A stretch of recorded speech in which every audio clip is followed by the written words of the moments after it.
Hello friends, अस्सलाम वालेकुम। मेरा नाम अब्दुल और मैं ना स्कोप इंग्लिश में लेवल इंटरेस्टेड हूँ।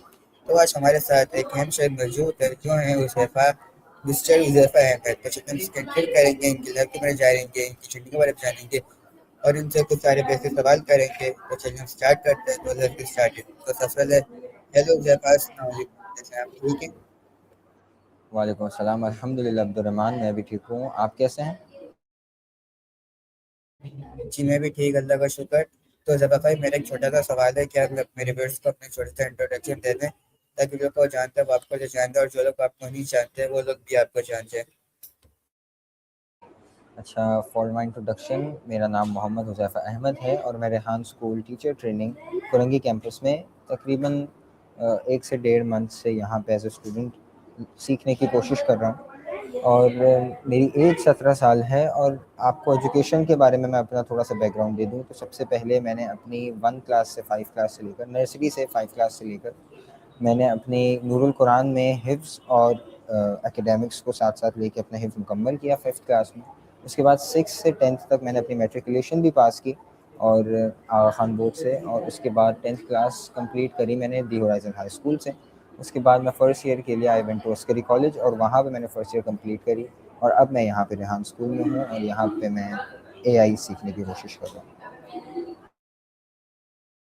ओके, ज़बरदस्त। आपने अपना इंट्रोडक्शन भी इतना अच्छा दिया, इतना सारा बताया। तो मेरा अगला सवाल है कि आपको रेहान स्कूल के बारे में कब और कहाँ से पता चला था कि यहाँ एक ऐसा स्कूल है जहाँ हमको यही सिखाता है, फ्यूचर के बारे में सिखाता है। इस स्कूल के बारे में आपको कब और कहाँ से पता चला था? अच्छा, काफ़ी अरसे से मुझे पर्सनली भी ये जो स्कूल सादा वाला सिस्टम है जिसमें एक सेकंड।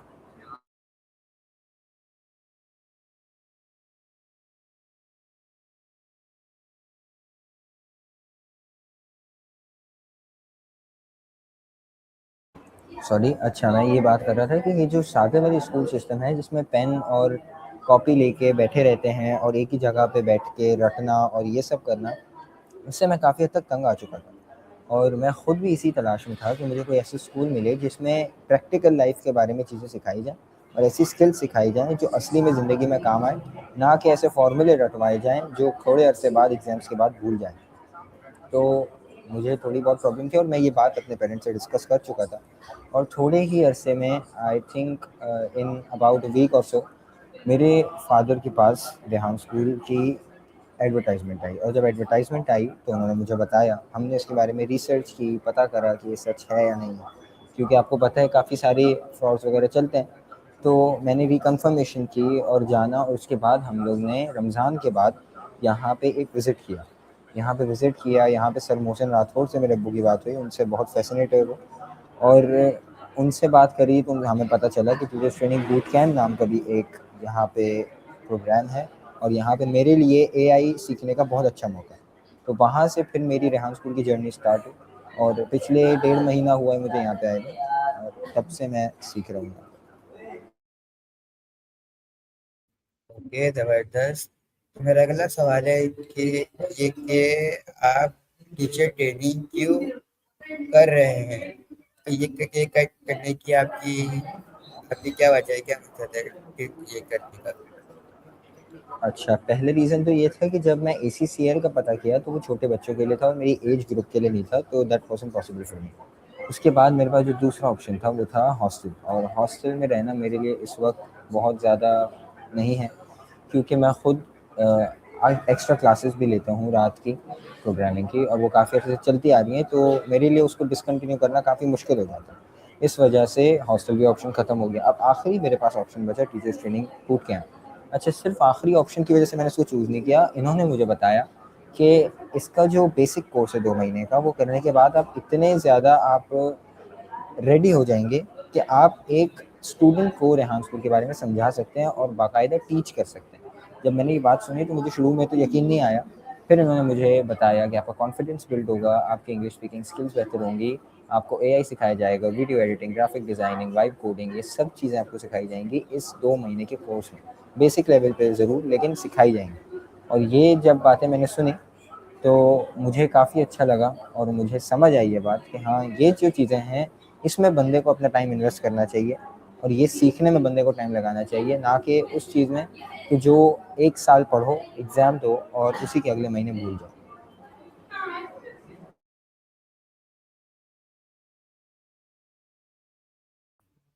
ओके, जबरदस्त। अब ये तो मेरा अगला सवाल है। एक कि जब आप फर्स्ट टाइम भी डांस को जाते हैं तो आपको किसी चीज में इंटरेस्ट नहीं हो रहा होगा। आप पहले देख रहे होगे। तो आपको ये जो आपकी फील्ड है, टीचर ट्रेनिंग की फील्ड, इसमें आपको कब इंटरेस्ट शुरू हुआ कि नहीं, ये फील्ड अच्छी है, मेरे को इसमें काम करना चाहिए, मेरे को अच्छे क्लाइंट्स मिलेंगे, अच्छे बच्चे मिलेंगे जिनको मैं सिखा सकता हूँ, कुछ कुछ बना सकता हूँ, इसलिए मैं आपको कब इंटरेस्ट हो। अच्छा, मुझे बेसिक इंटरेस्ट तब से शुरू हुआ, शुरू में तो मैं आपको बताता हूँ मैं कितना ज़्यादा एक बहुत ज़्यादा नर्वस इंसान था। जब हम लोग एडमिशन करवाने के लिए आए तो मेरे पेरेंट्स से जब बात हुई तो मेरे पेरेंट्स ने बताया, मेरे पेरेंट्स से बात करने वाले 2 बड़े लोग नहीं थे बल्कि 2 छोटे बच्चे थे जिन्होंने उनको गाइड किया इस पूरे प्रोग्राम में सर मोहसिन से पहले। जब उन्होंने गाइड किया, सब हो गया, फिर उन्होंने सर मोहसिन को बुलाया। अच्छा, उन्होंने जिस तरीके से बात की ना अब्दुर्रहमान, मुझे ये लग ही नहीं रहा था कि वो बच्चे हैं। मुझे ऐसा लग रहा था कि यार वो लोग ऐसे बड़े लोग हैं जिनको बहुत ज़्यादा एक्सपीरियंस है, और उनसे पूछने पर पता चला कि उनको भी कुछ महीने ही हुए हैं यहाँ पे, और उनका कॉन्फिडेंस लेवल बहुत अच्छा था। मैं ऐसा जिससे कोई बात ना हो, जो बोले वो समझ ना आए, और वो लोग जो एक नए बिल्कुल पेरेंट्स से जिनसे अभी 2 मिनट पहले मिले, उनसे ऐसे बात करें जैसे वो दोस्त हो। वो चीज़ जो मुझे बहुत सरप्राइजिंग लगी, और उसने जो मेरी अटेंशन है ना वो ग्रैब कर ली। और बाकी जो अटेंशन मेरी बचती थी ग्रैब करने को, वो उस चीज़ ने ग्रैब की जब सर मोहसिन ने मुझे बोला कि आपको सिर्फ यहाँ पे सिखाया नहीं जाएगा, आपको रगड़ा दिया जाएगा।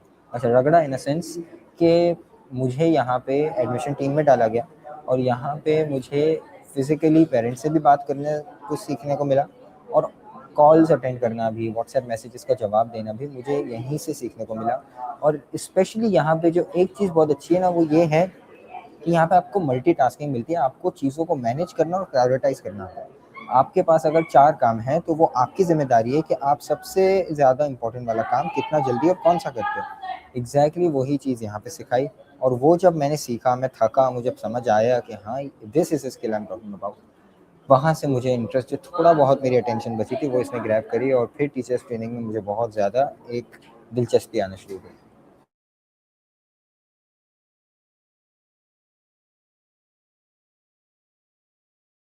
ओके, जबरदस्त, आपने एक्सप्लेन करा।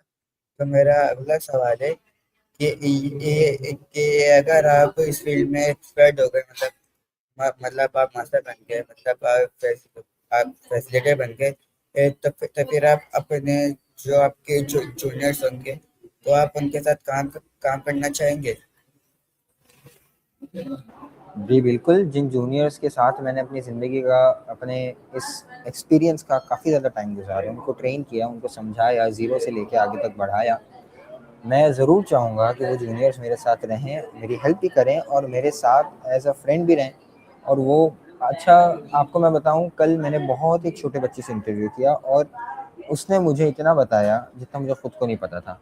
तो बड़ा ही छोटे को सिखाए, this is not the important part. हो सकता है छोटा भी बड़े को सिखा दे, ऐसा ही है। तो जो जूनियर्स होंगे, क्या पता उनको कुछ ऐसी चीज़ें आती हो जो मुझे ना आती हो, मैं उनको कुछ सिखाऊं तो वो मुझे करेक्ट करें कि नहीं, आप गलत कह रहे हैं, इस चीज़ में यूँ नहीं यूँ होता है। तो वो जो चीज़ है वो सिर्फ उन्हीं जूनियर्स को मिलेगी जो मेरे साथ एक वक्त गुजार चुके हैं, जिनको मेरे बारे में पता है, और जिनको ये पता है कि मैं एक बहुत ज़्यादा मैं उनके साथ कंफर्टेबल हूँ, वो मेरे साथ कंफर्टेबल है, तो वो मुझे बता सकेंगे। उन जूनियर्स को मैं ऐसे ही जाने नहीं दूंगा। तो मैं कोशिश करूंगा कि उनके साथ ज़्यादा से ज़्यादा वक्त बिताऊं, और उनको अपने साथ रखूं, काम करवाऊं, और जितना हो सके उनको एक्सपीरियंस दिलवाऊं ताकि उनको आगे खुद को भी काम हो। ओके, जबरदस्त। तो मेरा अगला सवाल है कि आपकी अकॉर्डिंग एक अच्छी टीचर कैसे होती है। अच्छा, मेरे अकॉर्डिंग कुछ फैक्टर्स हैं जिसके ऊपर आप ये अंदाज़ा लगा सकते हैं कि वो टीचर अच्छा है या बुरा। सबसे पहला, अगर कोई बच्चा टीचर से डर रहा है, इसका मतलब टीचर का रोब है। और अगर वो बच्चा टीचर्स के सामने क्वेश्चंस करने से डर रहा है, इसका मतलब टीचर का सिर्फ रोब नहीं है, टीचर्स ने उस बच्चे को बहुत ज़्यादा दबाव दिया हुआ और बहुत दबा के रखा हुआ, और वो जो चीज़ है वो क्रिएटिविटी को फ़ौरन खा जाती है। वो जो चीज़ है वो नहीं होनी चाहिए। आपका जो स्टूडेंट है वो आपकी इतनी इज्जत करना चाहिए कि वो आपसे बदतमीजी ना करे, लेकिन वो इतना कंफर्टेबल होना चाहिए आपके साथ कि वो आपसे जब आप कोई सवाल करना उसके जहन में आए तो वो डायरेक्ट सवाल कर सके, उसको 100 मरतबा ये ना सोचना पड़े कि सर आगे से मुझे डांट न दें या मैम मुझे आगे से डांट न दें, ये ना सोचना पड़े। ये एक बहुत अच्छा टीचर। दूसरा, वो टीचर जो बच्चों के काम को सिर्फ साइड पे नहीं करता कि यार बोझ नहीं समझता, प्रायोरिटाइज करता है, उन बच्चों को लेके चलता है। और सिर्फ एक बच्चे को नहीं, बाकी तमाम काफ़ी सारे बच्चों को लेके एक साथ चलना, क्योंकि एक टीचर के पास एक बच्चा नहीं होता, आपको पता है काफ़ी सारे बच्चे होते हैं, तो उन सारे बच्चों को एक साथ लेके चलना। हर बच्चे का अलग अलग पेस होता है, अलग अलग तरीका होता है, अलग अलग स्पीड होती है जिससे वो सीखते हैं। वही स्पीड को लेके मेंटेन करके चलना और हर किसी बच्चे को, किसी भी बच्चे को अकेला ना छोड़ना, ये एक बहुत अच्छी क्वालिटी है। और इससे समझ आता है कि वो टीचर अच्छा है या वो टीचर बस टाइम पास हो। ये 2 चीज़ें हैं जो मेरे ख़्याल में इम्पोर्टेंट है, ये अंदाज़ा लगाने के लिए कि टीचर अच्छा है भी कि नहीं। जी जी, आपने बिल्कुल ठीक कहा, आपने बहुत अच्छा कहा, आपकी अगला बात आपने कितना अच्छा कहा। तो मेरा अगला सवाल है कि आपको टीचिंग में ये सबसे ज़्यादा क्या पसंद है? टीचिंग मुझे सबसे ज़्यादा ये बात पसंद है कि जो स्टूडेंट्स हैं वो बहुत ज़ीरो से होते हैं, लेकिन वो आपके पास आपके ऊपर ट्रस्ट करके आते हैं, आपके ऊपर ट्रस्ट करते हैं और उनको पता, उनको तो नहीं पता ना मैं कौन हूँ। अगर कुछ अरसे पहले ही मैं आया हूँ, वो आज ही आए हैं, तो वो पहले दिन ही मुझे इतना ट्रस्ट कर रहे हैं, मेरे से बात कर रहे हैं, मुझे ओपन अप हो रहे हैं, वही चीज़ मेरे लिए बहुत है। और वही चीज़ मुझे इस चीज़ की मोटिवेशन और हौसला अफजाई देती है कि आगे भी बढ़ो, क्योंकि जब वो बच्चे ट्रस्ट कर रहे हैं तो कुछ ना कुछ तो होगा आप में एज ए टीचर। वही जो चीज़ है वो मुझे आगे बढ़ाती है और उसी से मुझे बहुत ज़्यादा आसानी मिलती है। ज़बरदस्त। मेरा अगला सवाल है कि आपकी डेली रूटीन क्या है? और आप जैसा आपने पहले कहा था कि आप सबसे पहले अपना दूसरे स्कूल में पढ़ते हैं, उससे पहले आपकी डेली रूटीन क्या थी जब आप इस स्कूल में आए? इस स्कूल में आपकी डेली रूटीन में क्या क्या डिफरेंट नजर आए? अच्छा, जो पहली रूटीन थी उसमें मेरे स्कूल जो टाइमिंग थी वो 2 बजे तक थी। मैं 2 बजे आता था, खाना वगैरह खा के, नमाज़ वगैरह पढ़ के, फ्रेशन अप होने के लिए मेरे पास बहुत बहुत टाइम था। 5 बजे तक मैं आराम से अपना सारा काम कर सकता था। यहाँ पे आने के बाद मेरी डेली रूटीन में ये चेंज आया कि मैं यहाँ पे होता ही 5 बजे तक हूँ, तो वो सारी जो चीज़ें हैं वो तो कैंसिल आउट हो गई। तो अब मुझे यहाँ पे बैठ के 5 बजे जाता हूँ, 5 बजे यहाँ से निकलता हूँ, तो मैं 1.5 घंटे बाद घर पे पहुँचता हूँ 6:30 बजे। असर की नमाज़ पढ़ी, फ्रेशन अप हुआ, खाना खाया, तो इसमें मगरिब का भी टाइम आधा गुजर गया। मगरिब की नमाज़ पढ़ी, फिर उसके बाद मेरी 9 से 11 मैंने आपको बताया क्लास होती है रात को, तो वो क्लास अटेंड करना। तो मेरा यहाँ पे आने के बाद रूटीन बहुत टफ हो गया। लेकिन एक टफ रूटीन इस बात का सबूत है कि आप कोई प्रोडक्टिव चीज़ कर रहे हो, आप अपना टाइम किसी अच्छी चीज़ में इन्वेस्ट कर रहे हो। एग्जैक्टली वही मेरा मानना है और यही चीज़ मुझे बहुत अच्छी लगी यहाँ की, कि यहाँ पे रूटीन भले टफ है लेकिन बच्चा ओवर बर्डनाइज भी नहीं होता। और यहाँ पे आप अपना सुकून से लंच ब्रेक कर सकते हो, आपको एक जगह बैठे नहीं रहना, आप घूम सकते हो। आपको अगर बैठे बैठे थक गए तो आप थोड़ा सा वॉकिंग कर लो, आप थोड़ा सा कॉरिडोर में हिल लो, आप फ़ोन है आपके पास, थोड़ा सा अपना माइंड फ्रेश करने के लिए सोशल मीडिया पर। ये जो चीज़ें हैं ये इस चीज़ में हेल्प करती हैं कि आप ज़्यादा प्रोडक्टिविटी कर सको, क्योंकि breaks are also really important part for productivity. तो इस वजह से ये मेरी रूटीन में चेंज आया, लेकिन मैं कहूँगा कि ये बहुत अच्छा चेंज है, ना कि ये बुरा चेंज। ओके, जबरदस्त। तो मेरा अगला सवाल है कि ये कि आप टेक्नोलॉजी को टीचिंग में यूजफुल समझते हैं? बिल्कुल समझता हूँ। टेक्नोलॉजी, अगर कोई चीज़ में मुझे 4 घंटे लग रहे हैं करने में, 4 आवर्स के आसपास, मैं टेक्नोलॉजी या एआई को बोल के वही चीज़ 15 मिनट्स में करवा सकता हूँ और मेरे तकरीबन तकरीबन 3.5 घंटे, 3.5 आवर्स बच जाएंगे। वो 3.5 घंटे मैं अपने स्टूडेंट्स में इन्वेस्ट कर सकता हूँ और उनको समझाने में, एक्स्ट्रा क्लासेस में मदद कर सकता हूँ। उससे जो है मेरी काफ़ी अच्छी लर्निंग भी हो जाएगी, स्टूडेंट के साथ अच्छी बॉन्डिंग भी हो जाएगी और मेरा टाइम भी बच जाएगा। मुझे ये पता होगा कि मेरा टाइम ज़ाया नहीं हुआ। तो मैं यही कोशिश करता हूँ कि जहाँ टाइम बच सके वहाँ पे टाइम बचा सकूँ। स्पेशली जब से एआई आया है, टेक्नोलॉजी आई है, ऑटोमेशन आई है, वहाँ से तो मैं इतनी कोशिश करता हूँ कि जितना मैक्सिमम तौर पे हो सके मैं अपने काम को ऑटोमेट कर सकूँ। स्पेशली वो काम जो रिपीटेड होते हैं, जो बहुत ज़्यादा रिपीट होते हैं, जो बहुत ज़्यादा करने पड़ते हैं हर थोड़े अरसे में, तो वो काम मैं एआई को दे दूँ, वो मेरे लिए कर ले, तो मैं वो काम कर सकूँ जो एआई नहीं कर सकता, जो एक टीचर स्पेसिफिकली करता है रोल बनाकर। वही मेरा मकसद है और ये है मेरा। एआई का इस्तेमाल, तो टेक्नोलॉजी यूज़ हो सकती है, बिल्कुल हो सकती है। ओके, जबरदस्त। तो मेरा अगला सवाल है कि ये क्या एआई फ्यूचर एजुकेशन को इम्प्रूव करेगी? सॉरी? ये मेरा सवाल है, क्या एआई फ्यूचर एजुकेशन को इम्प्रूव करेगी? फ्यूचर एजुकेशन को, अच्छा जी बिल्कुल करेगी। एआई जैसे यहाँ पे टास्क ऑटोमेट हुए, वैसे ही एआई कोशिश कर सकती है और काफ़ी हद तक एआई कर भी रही है। आप जैसे देख सकते हैं ऑटोमेशन का मैंने आपको बताया, आगे जाके भी बहुत ज़्यादा मदद होगी, स्पेशली उन बच्चों के लिए जो जिनके लिए यहाँ पे आना एक्सेसिबल नहीं है, उनके लिए बहुत मुश्किल है यहाँ तक आना फिजिकली। तो उनके लिए ऑनलाइन क्लासेस अच्छी होती हैं, जो ऑनलाइन क्लासेस नहीं भी ले सकते उनके लिए एआई बहुत काम आता है। और एआई से ये फ़ायदा होता है कि आपको टीचर, आप आधी रात को टीचर को मैसेज नहीं कर सकते जैसे आपको पता है, तो वो जो एआई होता है वो आपके लिए 24/7 अवेलेबल है। उसको खाना नहीं खाना, उसको पानी नहीं पीना, उसको ब्रेक नहीं चाहिए, उसको सोना नहीं है, वो बीमार नहीं होता। तो that is a really good plus point, जिसकी वजह से एआई आगे जाके फ्यूचर में बहुत बहुत बहुत बड़े पैमाने पे हेल्प करेगा। ओके, जबरदस्त। तो मेरा अगला सवाल है, आप चैट जीपीटी के बारे में क्या सोचते हैं कि कि जैसे कि हम सबको पता है कि चैट जीपीटी एक बहुत बड़ा एआई है जो हर काम कर सकता है।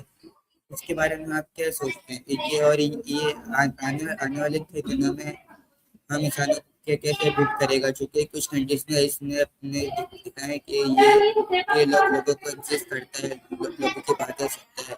इसके बारे में आप क्या सोचते हैं? अच्छा, ये चैट जीपीटी बहुत अच्छा एआई है, नो डाउट। ये पिक्चर्स भी अच्छी बनाता है, मैंने इससे पोस्ट पर चैट जीपीटी वाले टास्क किए हैं, इससे मैंने ईमेल्स बनवाई हैं, इससे मैंने टास्क ऑटोमेट करवाए हैं। लेकिन सिर्फ एक एआई नहीं है, मार्केट में काफ़ी सारे एआई हैं और काफ़ी सारे एआई की अलग अलग स्पेशलिटी है। जैसे क्लाउड हो गया, ऑटोमेशन में वो बेस्ट है। क्लाउड कोड हो गया, वो कोडिंग बनाने में बेस्ट है। ब्लैक बॉक्स एआई है, वो वेबसाइट बनाने में बेस्ट है। गूगल स्टूडियो है, वो वेब पेजेस और ऐसे सॉफ्टवेयर बनाने में बेस्ट है, जिसमें जैसे आपको पता है लॉगिन, रेहान स्कूल के एक लॉगिन पोर्टल है, वो यहीं पे बनाया गया और वो गूगल स्टूडियो या लवेबल से बनाया गया, उसकी स्क्रिप्ट भी चैट जीपीटी से निकाली गई। तो मेन जो चीज़ है इन एआई का इस्तेमाल करने का, वो यही है कि तीन तीन चार चार चीज़ों को मिल के ऐसे इस्तेमाल करना कि वो एक बहुत बेहतर प्रोडक्ट बना सकें। वही मकसद होता है एआई इस्तेमाल करने का, और होना भी यही चाहिए और होता भी यही है। यहाँ पे रेहान स्कूल में काफ़ी सारे नई नई चीज़ें पता चलती हैं यहाँ पे, और यहाँ पे उन्हीं चीज़ों का इस्तेमाल करके ऐसी ऐसी प्रोडक्ट्स बनाए जाते हैं जिनका आप वहमो गुमान भी नहीं कर सकते। एक एक दिन के अंदर ऐसी ऐसी वेबसाइट्स बना देते हैं जिनको हफ्तों या महीनों लगते थे सिर्फ डीबगिंग करने में, जिनको सिर्फ सुधारने में। तो वो एक बहुत बड़ा प्लस पॉइंट है, एक एक दिन के अंदर पूरा database back and front end, ये बहुत बड़ी बात है। तो ये जो चीज़ है ये एआई में बहुत हेल्प करती है, एआई इस चीज़ में सॉरी बहुत हेल्प करती है।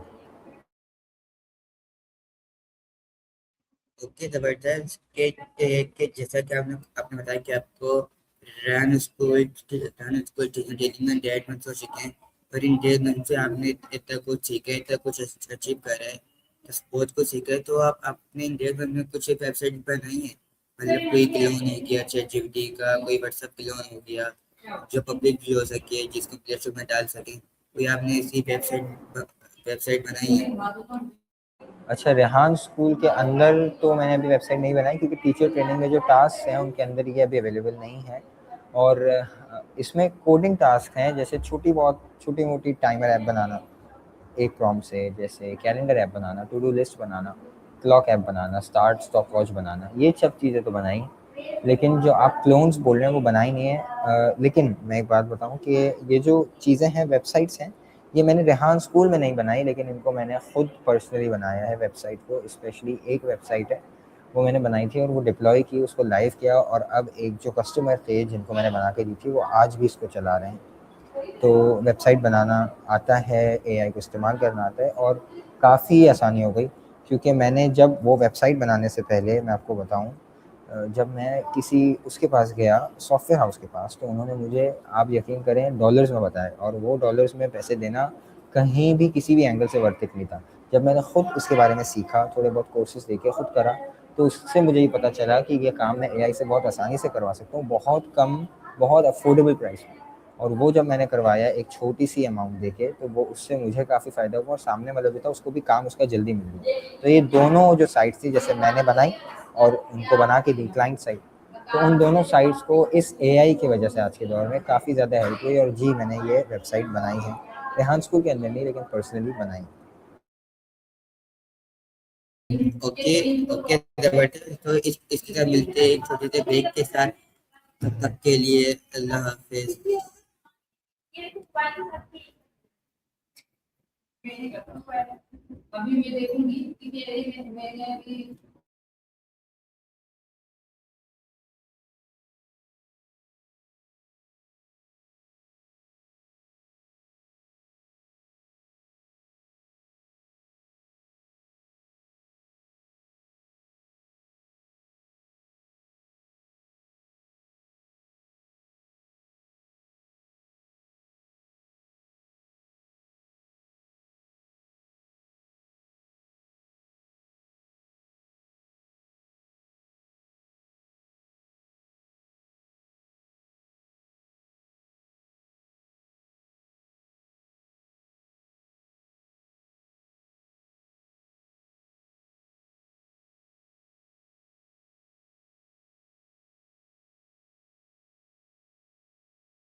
तो जैसे कि हम आपसे आ चुके हैं, तो जरा भाई आप मेरे व्यूअर्स को एक छोटा सा लेसन दे दें। क्या मेरे व्यूअर्स को एक छोटा सा लेसन देना चाहेंगे? अच्छा, एक छोटी सी फाइनल एडवाइस अगर मैं देना चाहूँ तो वो आज के ज़माने में जो मुझे लगता है बहुत ज़्यादा इम्पोर्टेंट होगी, वो ये है कि एआई जो है उसके डिसएडवांटेजेस भी हैं और एडवांटेजेस भी हैं, क्योंकि वो ज़ाहिर सी बात है एक एआई है। तो हमें चाहिए कि एआई को इस तरीके से इस्तेमाल करें, स्पेशली स्टूडेंट्स, कि वो एआई के गुलाम ना बन जाए। अब मैंने देखा है अगर वो छोटी-छोटी चीज़ें भी एआई से करवा रहे हैं और हर छोटी चीज़ के लिए एआई के ऊपर डिपेंडेंट हो जाएँगे, तो जिस दिन एआई ख़त्म हुआ या जिस दिन कोई प्रॉब्लम हुई, तो वो फँस जाएँगे और उनके पास कोई और चारा नहीं होगा सिवाय इसके कि वो खाली हो जाए। वो डिपेंडेंट होगा एआई के ऊपर। मैं ये चाह रहा हूँ कि हम डिपेंडेंट ना हो एआई के ऊपर, हम एआई को अपना गुलाम बनाएं इससे पहले कि वो हमें अपना गुलाम बनाए। हम उसको कंट्रोल करें और उससे काम लें, बजाय इसके कि हम उसका गुलाम बन जाए। आपको समझ आई बात? ये है मेरा मानना आज के दौर के हिसाब से। ओके। ओके जबरदस्त। तो ये था हमारा आज के टॉपिक है फिल्म डे पे। तब तक के लिए आप अपने साथ बोलते हैं तो पाकिस्तान जिंदाबाद। अल्लाह हाफिज़।